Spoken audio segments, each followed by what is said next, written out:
আসসালামু আলাইকুম।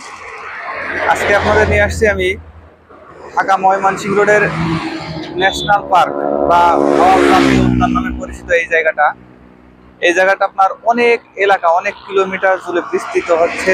চারিদিকে গজারিয়া জঙ্গল। তো আপনারা ভাবতে পারেন যে এই জঙ্গল কেন দেখাচ্ছি ভাই।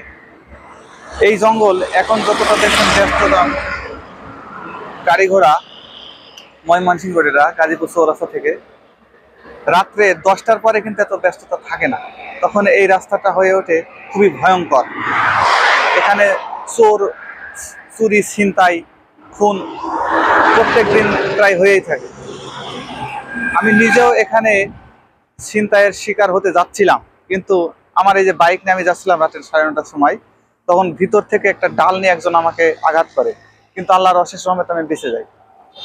এখন এখানে আমরা বিশেষ করে বাইকাররা এখানে নিরাপদ না। রাত্রে হলে এখানে চারিদিক থেকে ডাকাতের উৎপাত বেড়ে যায়। তো আমি এই ভিডিওর মাধ্যমে বাংলাদেশ সরকার, প্রধান উপদেষ্টা এবং আইনের কাছে আমরা সাহায্য প্রার্থনা করি, যাতে এই এরিয়াটিতে রাত্রে পুলিশ টহলের ব্যবস্থা করা হয়।